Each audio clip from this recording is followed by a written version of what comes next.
নিরপেক্ষভাবে একদম নির্ভয়ে নির্দ্বিধায় নিজের পছন্দের প্রার্থীকে আমরা ভোট দিতে পারবো। সে লক্ষ্যে নির্বাচন কমিশন আপনাদের পাশে আছে। এত আন্দোলন সংগ্রাম কেন হতে পারে? এটা নিরপেক্ষ নির্বাচন যদি আমরা সবাই মিলে না করি, বিশ্বাসযোগ্য গ্রহণযোগ্য নির্বাচন অনুষ্ঠানের জন্য আমরা প্রতিজ্ঞাবদ্ধ। আমরা যে শপথ নিয়েছি সেটাতে এখনো অটল আছি। নিরপেক্ষ একটা নির্বাচন অনুষ্ঠানের জন্য আমরা সতর্ক। ইসি সম্পূর্ণরূপে নিরপেক্ষ একটা প্রতিষ্ঠান এখন, এবং নিরপেক্ষ আছে, নিরপেক্ষ থাকবে, সেই নিশ্চয়তা আমি জাতিকে দিব, আপনাদের মাধ্যমে।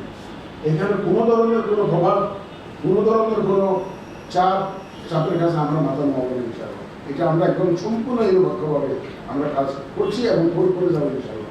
আমাদের কর্মকর্তা কর্মচারীরা যখন ভোটার দিয়েছে তাদেরকে আমি হাত তুলে শপথ করিয়েছি। কিসের শপথ? নিরপেক্ষতার শপথ। সম্পূর্ণ নিরপেক্ষভাবে আইন কানুন মেনে তারা এই নির্বাচনটা পরিচালনা করবেন। অতীতে যেগুলো হয়েছে সেগুলো আর যেন পুনরাবৃত্তি না হয়, সেটাই আমার লক্ষ্য। এবং আমার কর্মকর্তারা সেই লক্ষ্যে একদম প্রতিজ্ঞাবদ্ধ। তারা এই গত ভোটারদের এই ওয়াদা করেছে।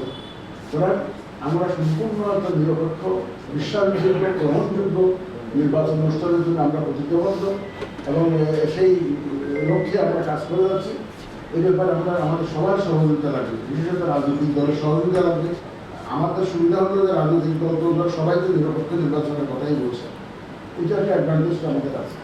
ওনারা সবাই বলছে, ওনারাও প্রতিশ্রুতিবদ্ধ জাতির কাছে যে এত আন্দোলন সংগ্রাম কেন হতে পারে? এত নিরপেক্ষ নির্বাচন যদি আমরা সবাই মিলে না করি। সুতরাং আপনাদের সহযোগিতা লাগবে, মিডিয়ার সহযোগিতা লাগবে, সবার সহযোগিতা লাগবে। আমাদের মাননীয় প্রধান উপদেষ্টা বলেছেন উনি উৎসব মুখর পরিবেশে একটা ভোটের দিন ভোটের দিন যাতে আমরা পালন করতে পারি, সেটা উনি জাতির কাছে কমিটমেন্ট দিয়েছেন। আমরাও চাচ্ছি এটা ঈদের দিনের মতো একটা উৎসব হবে। উৎসব মুখর পরিবেশে আমরা ভোট কেন্দ্রে যাব এবং নিরপেক্ষভাবে একদম নির্ভয়ে নির্দ্বিধায় নিজের পছন্দের প্রার্থীকে আমরা ভোট দিতে পারবো। সে লক্ষ্যে নির্বাচন কমিশন আপনাদের পাশে আছে। নির্বাচন কমিশন আমার একার নয়, প্রধান নির্বাচন কমিশনের গত নভেম্বর মাসের 24 তারিখে দায়িত্ব দেওয়ার পর থেকে এ পর্যন্ত যত সিদ্ধান্ত নিয়েছি, কোনো সিদ্ধান্ত আমি এককভাবে নেইনি। আমরা সম্পূর্ণরূপে 5 জন একমত হয়ে একদম ঐক্যমতের ভিত্তিতে আমরা সব সিদ্ধান্ত নিয়েছি। নিশ্চিততা নেই, নির্বাচন কমিশন থেকে যত সিদ্ধান্ত আসে এটা কমিশনের সিদ্ধান্ত, কোনো ব্যক্তির সিদ্ধান্ত, কোনো একজন কর্মকর্তা বা কোনো একজন কমিশনারের সিদ্ধান্ত না, বা প্রধান নির্বাচন কমিশনের সিদ্ধান্ত না। আমরা থ্রেড বিয়ার আলোচনা করে যে মতটাকে আমরা 5 জনে এগ্রি করি, সেটাই সেই সিদ্ধান্তটাই আমরা। এখানে আরেকটা কথা আপনাদেরকে বলি যে 3টা ক্রাইটেরিয়ার ভিত্তিতে আপনারা সিদ্ধান্ত নেবেন যে কোনো কাজ করবেন।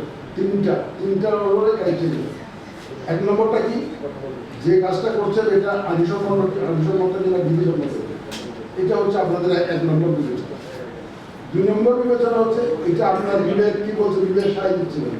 কারণ আমাদের দেশে অনেক আইন বিধিবিধান কিন্তু উদ্দেশ্য প্রণোদিতভাবে আইন বিধিবিধান হয়। কারণ ওই আইন যদি আপনার বিবেক সম্মত না হয় তাহলে কিন্তু প্লিজ রেজ দিস ইস্যু, যে এটা আমার কাছে মনে হচ্ছে এই আইনটা হয়েছে কিন্তু আইন অনুযায়ী এইভাবে করতে হয়, যেটা আমাদের কাছে মনে হচ্ছে উদ্দেশ্য প্রণোদিত হয়।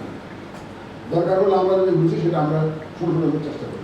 যদি এই 3টা ক্রাইটেরিয়া মিট করে অনলি দ্য নিউ অ্যাকশন, তখন আমি সেই 3টা ক্রাইটেরিয়া মেনে আমরা